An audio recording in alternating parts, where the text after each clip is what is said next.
14 तारीख को आसमान पर पतंग फैलाना है तुमको, खींचना है, ये काम करना है। ये आपका बेटा है, इसको उठा लो, इसको आसमान पर पहुंचा दो, वो तुमको उठा लेगा।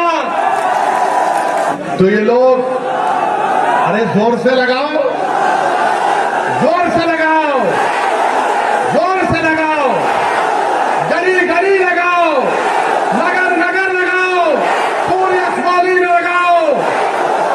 ये बात है। उनको कब से मोहब्बत हो गई। मैं क्या पहनता हूं, मेरी बेटी क्या पहनती है, मेरी बीवी क्या पहनती है, उससे आपको क्या मतलब। आपको कुछ नहीं पहनना, मत पहनो, मेरे को क्या करना है। क्योंकि सुप्रीम कोर्ट का जजमेंट है। बोलेंगे इसने भड़काऊ बात की, जाहिल लोग हैं। पुट्टू स्वामी का जजमेंट है। पुट्टू स्वामी जजमेंट में सुप्रीम कोर्ट ने कहा कि कौन क्या खाता है, कौन क्या पहनता है, वो तुम्हारी जिम्मेदारी। अब तो सुप्रीम कोर्ट ने 377 को भी बर्खास्त कर दिया। सुप्रीम कोर्ट ने कह दिया कि right to choice is a fundamental right, यानी आपकी पसंद क्या है वो आपका बुनियादी हक है। अगर हमारी बच्चियां बुर्का निकाब पहनती हैं तो आपके पेट में क्यों दर्द हो रहा है।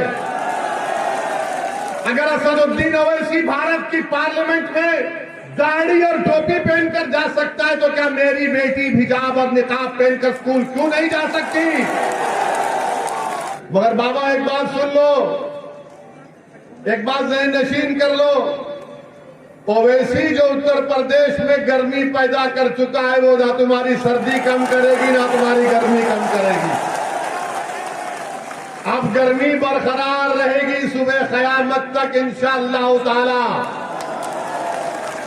बाबा ने कहा था मैंने पूरा क्राइम खत्म कर दिया, जराइम खत्म कर दिया, कोई नहीं होता है, सब डरते हैं, सब क्रिमिनल माफिया भाग गए। बाबा हम पर गोली चलाने वाले कौन थे, आपको नहीं मालूम बाबा कौन थे। आपने कहा कि अमित शाह ने कहा, प्रधानमंत्री ने कहा कि अब माफिया जेल में जाता है। हम पूछना चाहते हैं ये कौन थे, ये किसकी नाजायज औलाद ने हम पर गोली चलाई। ये वन मम्मी टू डैडी की औलाद है, ये गोडसे की औलाद है, ये वही मानसिकता के लोग हैं जिन्होंने गांधी की हत्या की थी। ये वही लोग हैं जो अंबेडकर के संविधान की धज्जियां उड़ाना चाहते हैं। कितनी गोली चलाओगे तुम, तुम्हारी गोलियां खत्म हो जाएंगी मगर मेरी जबान खत्म नहीं होगी। क्योंकि अब ओवैसी अकेला नहीं है उत्तर प्रदेश में। मैं अपनी जबान नहीं बल्कि मैंने ऐसे लाखों लोगों को बता दिया है कि अपनी जबान को इस्तेमाल करो। वक्त के फिरौन के सामने खड़े हो जाओ, वक्त के नमरूद के सामने खड़े हो जाओ, वक्त के अबू जहल के सामने खड़े हो जाओ, वक्त के अबू लहब के सामने खड़े हो जाओ और वक्त के यजीदों के सामने अपनी गर्दन कटा देना मगर कभी झुकने नहीं देना अपने आप को। ये बाबा ने कहा कि ओवैसी को अपनी भाषण को देख कर देना चाहिए। बाबा मेरी जबान चलेगी तो तुम्हारे बोलने से नहीं चलेगी। मेरी जबान चलेगी तो इन नौजवानों के जज्बात की तर्जुमानी करेगी। मेरी जबान चलेगी तो असमौली उत्तर प्रदेश के नौजवानों की ताक पर चलेगी। मेरे मुंह में मेरी जबान है, तुम्हारी जबान नहीं आएगी इंशाअल्लाह ताला। मेरी जबान गुलामी की बात नहीं करेगी, मेरी जबान हक की आवाज को बुलंद करेगी। मेरी जबान चापलूसी की बात नहीं करेगी, मेरी जबान हक की बात करेगी। मेरी जबान गुलामी की बात नहीं करेगी, मेरी जबान हिस्सेदारी की बात करेगी। मेरी जबान से डर की बात नहीं निकलेगी, मेरी जबान से उम्मीद की बात निकलेगी। मेरी जबान है जो उनकी जबान की मैं तर्जुमानी करता हूं। मैं कोई संघ की जबान या समाजवादी की जबान में नहीं बात कर सकता, मैं नहीं करूंगा। आप यहां से इंशाअल्लाह ताला मंजलिस को उम्मीदवार शकील अहमद साहब को कामयाब करिए।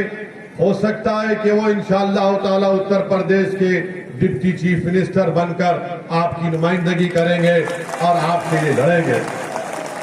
हर मैदान में आपको कमजोर किया जा रहा है। लोग बोलेंगे, अरे अगर यहां से मजलिस के शकील साहब कामयाब हो गए, मजलिस के 8-10 एमएलए जीत गए तो क्या करेंगे? मैं उनसे कहना चाहूंगा, प्यारे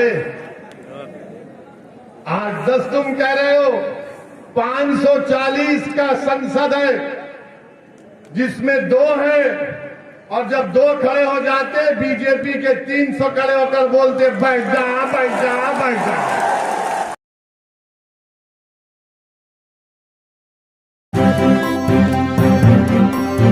मीडिया वॉइस, आपकी आवाज। मेरे अजीज दोस्तों और बुजुर्गों, हमारे उम्मीदवार, हमारे प्रत्याशी शकील साहब इसी गांव से हैं, इसी इलाके से हैं, वो यहीं के बेटे हैं। और जब यहाँ के आपकी सरजमीन से एक जियाला उठता है मजलूमों को इंसाफ दिलाने के लिए, हिस्सेदारी की लड़ाई को कामयाब करने के लिए, जब कोई यहां से उठता है कि ताकि असमौली विधानसभा को जिन चीजों से, विकास से महरूम करके रख दिया गया, सही मानों में असमौली में विकास हो, मेरी आप तमाम से गुजारिश है कि आप 14 तारीख के दिन अपना एक वोट हमारे मजलिस के उम्मीदवार मोहतरम जनाब शकील अहमद साहब को पतंग के निशान पर बटन दबाकर इनको कामयाब और कामरान करें। अजीज दोस्तों और बुजुर्गों, आपके विधानसभा में बहुत से मसाइल हैं। यहां पर पब्लिक हेल्थ सेंटर नहीं है, मदरसों में, सरकारी स्कूल्स में मुदर्रिसों को तनख्वाह नहीं मिल रही है। असमौली की शक्कर मिल जो दलितों की जमीन है उस पर कब्जा हो चुका है। माशाल्लाह एफआईआर तो हुआ है मगर उसके बाद कुछ नहीं हुआ है। सरकारी अस्पताल में ऑक्सीजन प्लांट कायम हुआ मगर ये सिर्फ जुमला है, इसमें कोई स्टाफ नहीं है। बस अड्डा है मगर कायम नहीं है, कोई डिपो नहीं है। असमौली विधानसभा में एक भी नगर पंचायत नहीं है। इसकी जिम्मेदार कौन है आप जानते हैं। आज शिक्षा से महरूम असमौली की जनता को किया जा रहा है और वहीं पर आप जानते हैं कि जहां पर डिग्री कॉलेज संभल में है मगर स्टाफ नहीं है, यहां पर आप देखते हैं कि आप ही के इस इलाके में कोई विकास का काम नहीं किया गया। तो सवाल ये पैदा होता है, क्यों आप यहां पर सपा के प्रत्याशी को या मौजूदा विधायक को वोट दें? आप क्यों यहां पर बसपा या बीजेपी के प्रत्याशी को वोट दें? मैं आपसे गुजारिश करने आया हूं कि आप अपने वोट का सही इस्तेमाल करिए। मजलिस इत्तेहादुल मुस्लिमीन इस विधानसभा के चुनाव में भागीदारी परिवर्तन मोर्चा का हिस्सा है, जिसमें हमने ये तय किया, जिसमें बाबू सिंह कुशवाहा साहब की जन अधिकार पार्टी और दीगर 2 सियासी पार्टियां हैं, अति पिछड़ा समाज की, बिंद समाज की, कश्यप समाज की। तो हमारी कोशिश और हमने ये फैसला दिया कि अगर उत्तर प्रदेश की जनता अपने दुआओं से, अपने वोटों से, अपने आशीर्वाद से इस भागीदारी परिवर्तन मोर्चा को सत्ता देती है तो इसके पहले मुख्यमंत्री इंशाअल्लाह ताला बाबू सिंह कुशवाहा साहब होंगे। मैं आपसे बताने आया हूं कि 3-5 साल में एक डिप्टी चीफ मिनिस्टर मुस्लिम अल्पसंख्यक समाज का होगा और 2 अति पिछड़ा समाज के होंगे। क्योंकि जब हम सामाजिक न्याय की बात करते हैं तो सामाजिक न्याय सिर्फ जबान से बोलने से अच्छा नहीं लगता, बल्कि उसको अमली जामेनामा पहनाने से सही मानों में आपकी नीयत का और आपके फैसलों का इम्तिहान होता है। आप यहां से इंशाअल्लाह ताला मजलिस के उम्मीदवार शकील अहमद साहब को कामयाब करिए। हो सकता है कि वो इंशाअल्लाह ताला उत्तर प्रदेश के डिप्टी चीफ मिनिस्टर बनकर आपकी नुमाइंदगी करेंगे और आपके लिए लड़ेंगे। मेरे अजीज दोस्तों और बुजुर्गों, ये लड़ाई हिस्सेदारी की लड़ाई है। अगर आप अपने वोट का इस्तेमाल डर की बुनियाद पर करेंगे तो जाहिर है समाजवादी तो यही चाहती है कि डर की बुनियाद पर आपको डराया जाए। बीजेपी यही चाहती है कि आप डर डर कर घुटन की जिंदगी गुजारें। मेरे अजीज दोस्तों और बुजुर्गों, आप देख रहे हैं कि पिछले 5 साल में उत्तर प्रदेश में बीजेपी की सरकार रही, वो हर महाज पर बीजेपी की सरकार नाकाम साबित हुई है। क्या नौजवानों को रोजगार मिला? क्या नौजवानों को नौकरी मिली? तो आपको जानकर हैरत होगी, बल्कि आप जानते हैं कि किसी नौजवान को रोजगार का इंतजाम नहीं किया। बीजेपी सिर्फ उन मसाइल को उठाती है जिससे दो समुदायों में गर्मी पैदा हो जाती है, या फिर यहां पर ध्रुवीकरण की राजनीति बीजेपी करती है।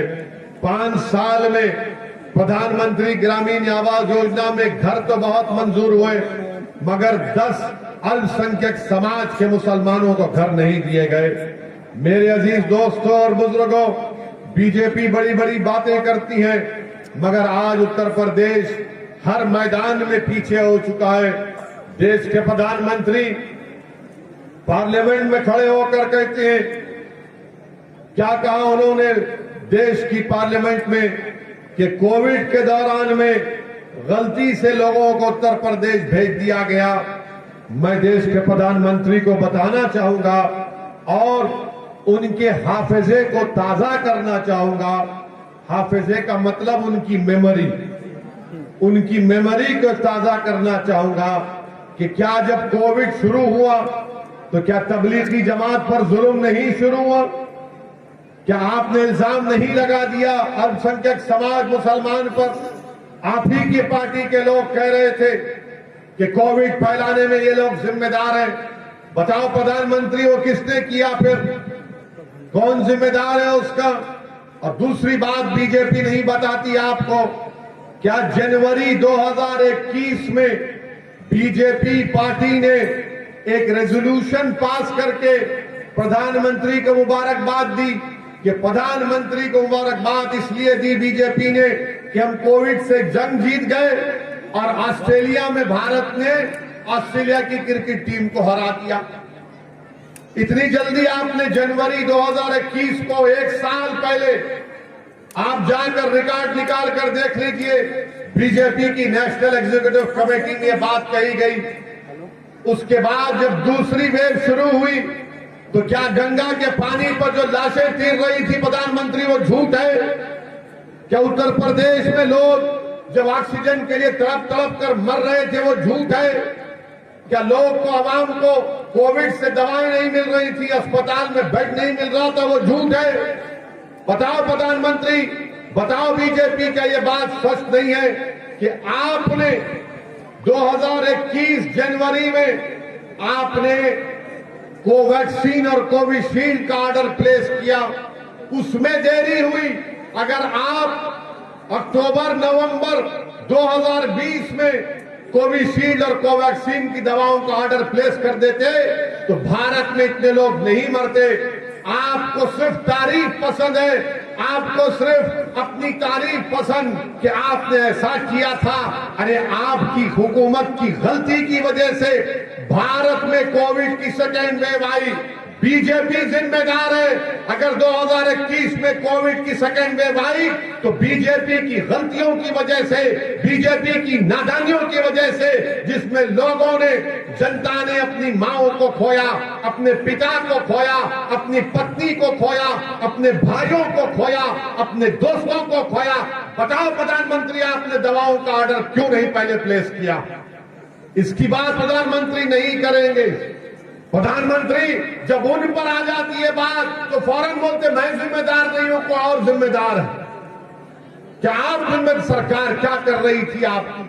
दूसरी बात ये अजीज दोस्तों और बुजुर्गों, आज बीजेपी के मुख्यमंत्री कहते हैं कि मैं उत्तर प्रदेश में मई जून में सर्दी पैदा कर दूंगा। मौसम वैज्ञानिक है बाबा आप। मई जून में कोई सर्दी पैदा कर देता है। अब बोलते हैं कि अब मैं सर्दी के मौसम में गर्मी पैदा कर दूंगा। अरे बाबा, आपकी सरकार तो दवा नहीं दे सकी, आपकी सरकार तो मरने वालों को अंतिम संस्कार करने के लिए लकड़ी नहीं दे सकी। आप कौन सी गर्मी और सर्दी की बात कर रहे हैं? आपने उत्तर प्रदेश के युवाओं को रोजगार नहीं दिया, नौकरी नहीं दी, मगर बाबा गर्मी और सर्दी की बात कर रहे हैं। मगर बाबा एक बात सुन लो, एक बात ज़हन नशीन कर लो, ओवैसी जो उत्तर प्रदेश में गर्मी पैदा कर चुका है वो ना तुम्हारी सर्दी कम करेगी ना तुम्हारी गर्मी कम करेगी। अब गर्मी बरकरार रहेगी सुबह क़यामत तक इंशाअल्लाह ताला। बाबा ने कहा था मैंने पूरा क्राइम खत्म कर दिया, जराइम खत्म कर दिया, कोई नहीं होता है, सब डरते हैं, सब क्रिमिनल माफिया भाग गए। बाबा हम पर गोली चलाने वाले कौन थे? आपको नहीं मालूम बाबा कौन थे? आपने कहा कि अमित शाह ने कहा, प्रधानमंत्री ने कहा कि अब माफिया जेल में जाता है। हम पूछना चाहते हैं ये कौन थे? ये किसकी नाजायज औलाद ने हम पर गोली चलाई? ये वन मम्मी टू डैडी की औलाद है, ये गोडसे की औलाद है, ये वही मानसिकता के लोग हैं जिन्होंने गांधी की हत्या की थी। ये वही लोग हैं जो अंबेडकर के संविधान की धज्जियां उड़ाना चाहते हैं। इनको रूल ऑफ लॉ पर भरोसा नहीं है, इनको रूल ऑफ गन पर भरोसा है, इनको बैलेट पर भरोसा नहीं है, इनको गोली पर भरोसा है। वो ये चाहते हैं कि इनकी आवाज को दबा दिया जाए। मैं पूछना चाहता हूं बाबा, ये गोली चलाने वाले कौन थे? और बाबा ने कहा कि ओवैसी को अपनी भाषण को देख कर देना चाहिए। बाबा मेरी जबान चलेगी तो तुम्हारे बोलने से नहीं चलेगी, मेरी जबान चलेगी तो इन नौजवानों के जज्बात की तर्जुमानी करेगी, मेरी जबान चलेगी तो असमौली उत्तर प्रदेश के नौजवानों की ताक पर चलेगी। मेरे मुंह में मेरी जबान है, तुम्हारी जबान नहीं आएगी इंशाअल्लाह ताला। मेरी जबान गुलामी की बात नहीं करेगी, मेरी जबान हक की आवाज को बुलंद करेगी। मेरी जबान चापलूसी की बात नहीं करेगी, मेरी जबान हक की बात करेगी। मेरी जबान गुलामी की बात नहीं करेगी, मेरी जबान हिस्सेदारी की बात करेगी। मेरी जबान से डर की बात नहीं निकलेगी, मेरी जबान से उम्मीद की बात निकलेगी। मेरी जबान है जो उनकी जबान की मैं तर्जुमानी करता हूं। मैं कोई संघ की जबान या समाजवादी की जबान में नहीं बात कर सकता, मैं नहीं करूंगा। अगर ये मेरा जुर्म है तो इस पर गोली चलाएंगे तो चलाने वाले चलाओ। कितनी गोली चलाओगे तुम? तुम्हारी गोलियां खत्म हो जाएंगी मगर मेरी जबान खत्म नहीं होगी। क्योंकि अब ओवैसी अकेला नहीं है उत्तर प्रदेश में। मैं अपनी जबान नहीं बल्कि मैंने ऐसे लाखों लोगों को बता दिया है कि अपनी जबान को इस्तेमाल करो। वक्त के फिरौन के सामने खड़े हो जाओ, वक्त के नमरूद के सामने खड़े हो जाओ, वक्त के अबू जहल के सामने खड़े हो जाओ, वक्त के अबू लहब के सामने खड़े हो जाओ और वक्त के यजीदों के सामने अपनी गर्दन कटा देना मगर कभी झुकने नहीं देना अपने आप को। ये हम जब बात करते हैं तो ये लोग, अरे जोर से लगाओ, जोर से लगाओ, जोर से लगाओ, गली गली लगाओ, नगर नगर लगाओ, पूरी असमौली में लगाओ। ये बात हुई। अब भैया को और बाबा को नींद नहीं आएगी।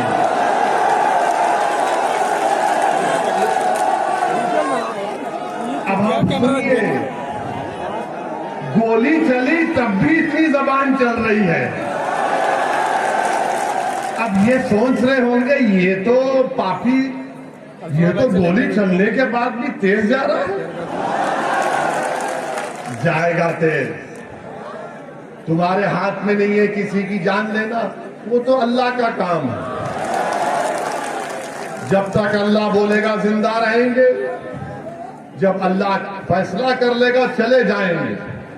सुनो असमोली की जनता, सुनो रुकनुद्दीन सराय के गयूर अवाम, मेरी माँ और बहनें, मैं अपनी माँ और बहनों से हाथ जोड़कर अपील कर रहा हूं कि असदुद्दीन ओवैसी मौत से नहीं डरता, क्योंकि मेरी माँ ने मुझे ये सिखाया है, मेरे मरहूम वालिद ने मुझे ये सिखाया है कि मौत से मत डरो, मौत के बाद जब हिसाब किताब होगा उसकी फिक्र करो।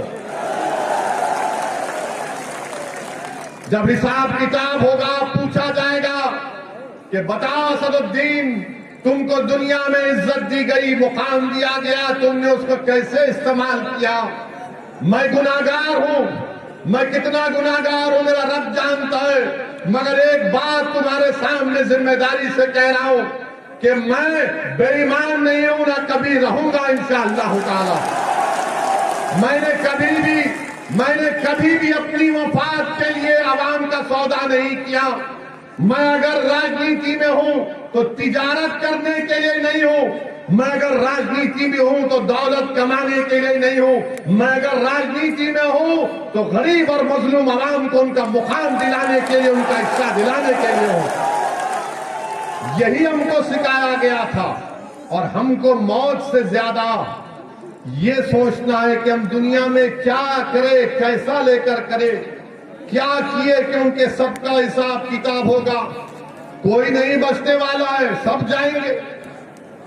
सब बड़े बड़े मुख्यमंत्री पहले जा चुके, सब जाएंगे, हम भी जाएंगे, मगर इंशाअल्लाह ताला जब जाएंगे तो हशर के मैदान में मैं अपनी मां को शर्मिंदा नहीं करूंगा इंशाअल्लाह ताला। मैं अपने बाप को शर्मिंदा नहीं करूंगा इंशाअल्लाह ताला। वो हशर का मैदान होगा तो हसनैन करीमैन रहेंगे, हौज़े कौसर भी होगा इंशाअल्लाह ताला। मेरे अजीज दोस्तों और बुजुर्गों, हम कमली वाले की उम्मत हैं, हम कमली वाले की उम्मत हैं और हमको डरने और घबराने की जरूरत नहीं है।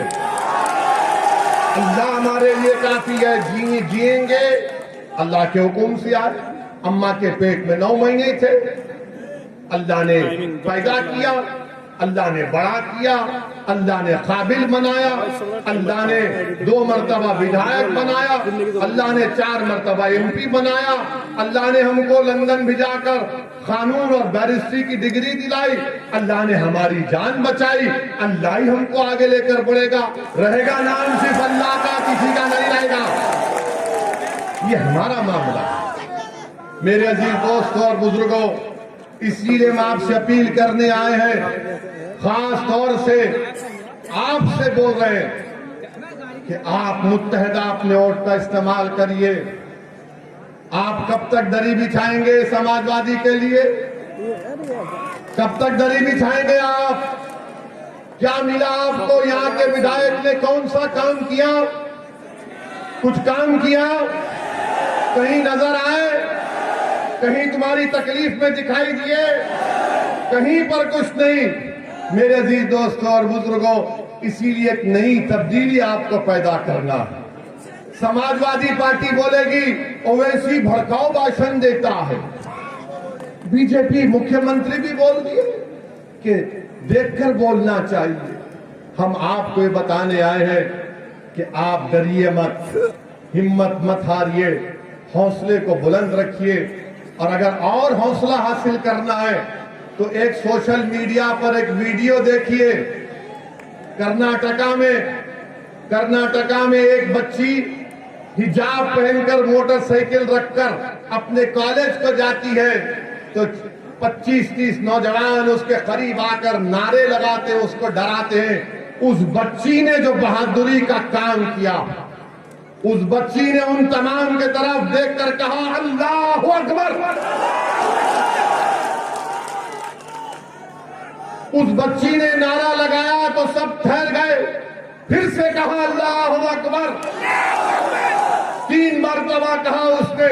तो यही मैं कह रहा हूं, अगर भीड़ आ जाती है, गोलियां चलती हैं, सिर्फ 5 सेकंड के लिए तुम ठहरो, रहमत नाजिल होगी, तुम्हारे हौसले बुलंद हो जाएंगे। सिर्फ 5 सेकंड ठहरो। तुम अगर एक वक्त ठहर जाओगे, तुम अगर एक वक्त आसमानी में एक अच्छा फैसला ले लोगे कि अब डर की बुनियाद पर वोट नहीं दिया जाएगा, उम्मीद की बुनियाद पर वोट दिया जाएगा। मेरे अजीज दोस्तों और बुजुर्गों, डरने और घबराने की जरूरत नहीं है। अच्छा, अभी आप देखेंगे, हम पहले से आपको वार्न करके जा रहे हैं, शाम में 6 बजे से टीवी पे शुरू हो जाएगा। मुस्लिम महिलाओं को बुर्का और हिजाब के नाम पर दबाया जाता है। अरे तुमको कब से मोहब्बत हो गई? मैं क्या पहनता हूं, मेरी बेटी क्या पहनती है, मेरी बीवी क्या पहनती है, उससे आपको क्या मतलब? आपको कुछ नहीं पहनना, मत पहनो, मेरे को क्या करना है? क्योंकि सुप्रीम कोर्ट का जजमेंट है। बोलेंगे इसने भड़काऊ बात की, जाहिल लोग हैं। पुट्टू स्वामी का जजमेंट है। पुट्टू स्वामी जजमेंट में सुप्रीम कोर्ट ने कहा कि कौन क्या खाता है, कौन क्या पहनता है, वो तुम्हारी जिम्मेदारी। अब तो सुप्रीम कोर्ट ने 377 को भी बर्खास्त कर दिया। सुप्रीम कोर्ट ने कह दिया कि right to choice is a fundamental right, यानी आपकी पसंद क्या है वो आपका बुनियादी हक है। अगर हमारी बच्चियां बुर्का निकाब पहनती हैं तो आपके पेट में क्यों दर्द हो रहा है? अगर असदुद्दीन ओवैसी भारत की पार्लियामेंट में दाढ़ी और टोपी पहनकर जा सकता है तो क्या मेरी बेटी हिजाब और निकाब पहनकर स्कूल क्यों नहीं जा सकती? क्यों नहीं जा सकती? और आप कहते कि मुसलमान पीछे हो रहे हैं, पढ़ते नहीं है, पढ़ाते नहीं है। अरे अब तो पढ़ना चाह रहे ना। अच्छा, अशमोली की बात करो, कितने स्कूल खोले मैडम? कितने स्कूल खोले? कितना कॉलेज खोले? अस्पताल, रोड बनवाई? फिर क्या करोगे? 14 तारीख को आसमान पर बटन चलाना है तुमको, खींचना है, ये काम करना है। ये आपका बेटा है, इसको उठा लो, इसको आसमान पर पहुंचा दो, वो तुमको उठा लेगा। मैडम जीत तो जाती है। अरे सुनो, तुम जिंदाबादी होगे, सुनो यार, सुनिए। मौजूदा विधायक जीत तो जाती हैं, मगर क्या उन्होंने उत्तर प्रदेश की विधानसभा में संभल बाजू है, 2 बच्चों की मौत हुई, न संभल के नवाब साहब ने, न यहां की विधायक ने उत्तर प्रदेश की विधानसभा में वो जो बच्चों का इंतकाल हुआ, गोली से मर गए, बिलाल पाशा, शहरोज उस्मानी का जिक्र भी नहीं किया, जिक्र भी नहीं किया। अब ये क्या हो रहा है कि मैं विधायक बन जाऊं? वह नवाब साहब का भी मामला ये कि मैं विधायक बनूं। मैं क्या कह रहा हूं कि मैं राजनीति में तिजारत करने के लिए नहीं हूं, मैं राजनीति में हूं तो गरीबों का हक दिलाने के लिए हूं। अगर मैं हैदराबाद से इतनी दूर यहां पर आ रहा हूं तो तुम अपनी मकबूलियत के लिए नहीं आ रहा हूं मेरे भाई और मेरी मां और बहनों, मैं अपने लिए नहीं आ रहा हूं, मैं आपकी लड़ाई लड़ने के लिए आ रहा हूं। और आप समझिए इस बात को। और मैं पैगाम देना चाहूंगा हमारे जो तुर्क बरादरी के, जोजा बरादरी के लोग हैं, क्या आपको ओबीसी का सर्टिफिकेट क्यों बंद हुआ? सपा के लोगों ने बंद कराया उसको। मेरी बात को पहुंचाऊं लोगों तक ताकि आपको सच्चाई मालूम हो जाए। मेरे अजीज दोस्तों और बुजुर्गों, हर मैदान में आपको कमजोर किया जा रहा है। लोग बोलेंगे अरे अगर यहां से मंजलिस के शकील साहब कामयाब हो गए, मंजलिस के 8-10 एमएलए जीत गए तो क्या करेंगे? मैं उनसे कहना चाहूंगा, प्यारे 8-10 तुम कह रहे हो, 540 का संसद है, जिसमें 2 है, और जब 2 खड़े हो जाते बीजेपी के 300 खड़े होकर बोलते बैठ जा बैठ जा बैठ जा। मगर हम नहीं बैठते, अपनी बात को करते हैं। हम सिर्फ 5 मिनट 6 मिनट में पूरी गर्मी पैदा कर देते बाबा। अभी हमारा भाषण हुआ था, हमले के बाद 4 गोलियां चली। दूसरे दिन हम पार्लियामेंट गए, स्पीकर साहब ने हमको मौका दिया, अल्लाह उनको अच्छा रखे। हमको 6 मिनट बोलने का टाइम मिला, हमने पार्लियामेंट को सच्चाई बता दी। अब लोग हमसे पूछते हैं कि 24 घंटे तुझ पर नहीं हुए गोली चलाने के बाद और तू आकर ये बात कर सकता है, वो क्या है? हमने कहा 24 घंटे न छोड़ो, अगर 4 घंटे भी हो गए तो उससे ज्यादा हम बोलते, क्योंकि हमारी जिंदगी हम अपने रब को दे चुके हैं, हम दे चुके हैं। अब वो चाहे कहां डाले किधर डाले, वो उसका काम। मेरे अजीज दोस्तों, मेरे इज्जतदार माँ और बहनों, 14 तारीख के दिन एक तारीखी फैसला कर लो। आप अज़ा हो रही है, इसीलिए आपसे अपील कर बोले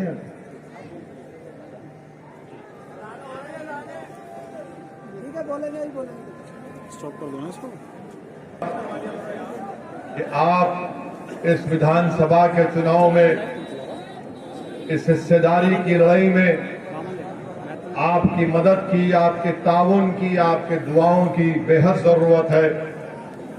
और आपके साथ और आपकी मोहब्बत और आपका वोट मिलेगा तो इंशाअल्लाह ताला यकीनन असमौली में एक नई तारीख लिखी जाएगी। और शकील अहमद को आप अपने वोटों से यहां से विधायक बनाकर उत्तर प्रदेश की विधानसभा में भेजाएंगे। आपसे अपील भी कर रहा हूं कि डरने और घबराने की जरूरत नहीं है। अपने हिम्मत और हौसले को बुलंद रखिए। मैं नौजवानों के गम को समझ सकता हूं।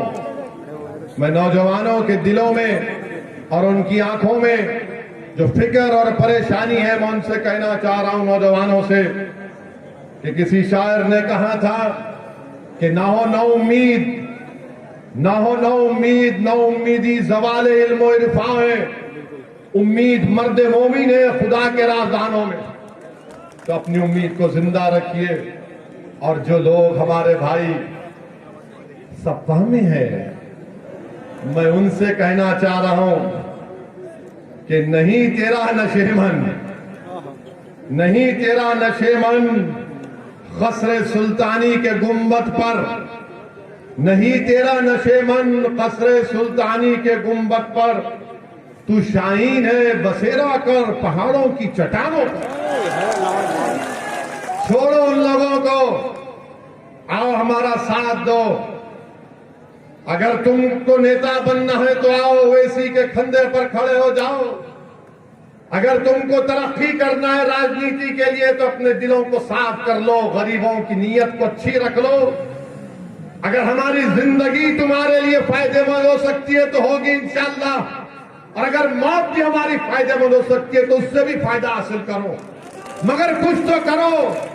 कब तक तुम डर डर कर इन लोगों की गुलामी करोगे? तुम कब तक इनके लिए दरी बिछाओगे? अरे कब तक दरी बिछाओगे? कब तक नारे लगाओगे कि भैया तुझ पे जवानी कुर्बान? अबे कितने को जवानी कुर्बान करेगा? दादा ने करीब बाप ने की, अपनी जवानी को बचा ले अपने लिए, अपनी जवानी को बचा ले अपने लिए। इसीलिए बीजेपी वाले बोलते, क्या बोलते, वो रोटी नून खाएंगे उनको जिताएंगे। हम कह रहे हैं कि रोटी नून नहीं खाएंगे, दरी नहीं बिछाएंगे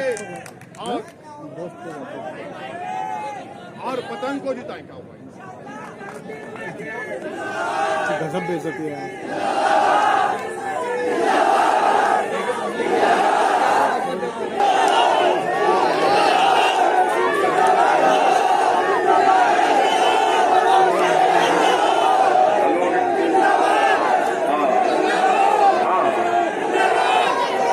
ये बाबा का विकास है। हम कुछ बोल रहे थे तो लगा के बिजली, बाबा अब ये बिजली, हम खुद बिजली बना चुके हैं लोगों को। बहरहाल मेरे अजीज दोस्तों और बुजुर्गों, हिम्मत और हौसले को बुलंद रखिए, अपने वोट का सही इस्तेमाल करिए। देखिए 2014 में क्या हम चुनाव लड़े थे, फिर कैसे बीजेपी जीत गई, आपने सपा को वोट दिया। 2017 में अखिलेश और कांग्रेस एक हुए, आपने देख लिया कि उत्तर प्रदेश में बीजेपी जीत गई। 2019 के लोकसभा के चुनाव हम नहीं लड़े, फिर भी बीजेपी जीत गई। मैं आपको बता रहा हूं कि आपके वोट की अहमियत अब खत्म हो चुकी है। आपके वोट की अहमियत कोई नहीं बाकी रही। ये कड़वी बात सच्चाई से कह रहा हूं। आप तो झोली भर भर के खैरात के तौर पर वोट दे रहे हैं, मगर उनके पास आपकी कोई अहमियत नहीं है, न मान सम्मान आपका किया जाता है। आप खुद देख रहे हैं कि 3-3 मरतबा आपने 6.5 साल में इन तमाम बसपा सपा को वोट दिया, मगर बीजेपी कामयाब हो रही है। मेरी इस बात को लिख के रख लो तुम आज। मैं रुकनुद्दीन सराय में खड़े होकर कह रहा हूं, अगर कोई ये समझ रहा है कि सपा और बसपा को वोट देने से बीजेपी की कामयाबी को रोक देंगे, नहीं रोक पाएंगे। अपने वोट को जाय होने से बचा लो, अपने वोट को जाय होने से बचा लो। अगर आज आप अपने वोट को मजलिस के हक में इस्तेमाल करेंगे तो आपकी अहमियत बढ़ेगी, आपकी कीमत बढ़ेगी, आपका मान सम्मान बढ़ेगा, आपकी आवाज उत्तर प्रदेश के विधानसभा में जाएगी। आवाज तो गई असमौली से, मगर उस आवाज में दम नहीं था। वो आवाज तो आपने भिजा दिया कामयाब होकर, मगर मैडम और मोहतरमा खाली परिवारवाद की बात करती है। अगर शकील कामयाब होगा तो गरीबों की, मजलूमों की इंसाफ की बात है। तो इसीलिए आपसे अपील कर रहे हैं कि 14 तारीख के दिन आप सुबह सुबह अपने घर से निकलकर पतंग के निशान पर पूरे एतमाद के साथ बटन दबाइए और अपनी जमात को, अपनी आवाज को हिस्सेदारी की लड़ाई में आप अपना सहयोग दीजिए, अपनी लड़ाई में कामयाबी हासिल करिए। मैं आपको कह रहा हूं कि मजलिस और ओवैसी सिर्फ इस लड़ाई की नहीं है, मैं आता रहूंगा जब तक अल्लाह मुझे जिंदा रखेगा।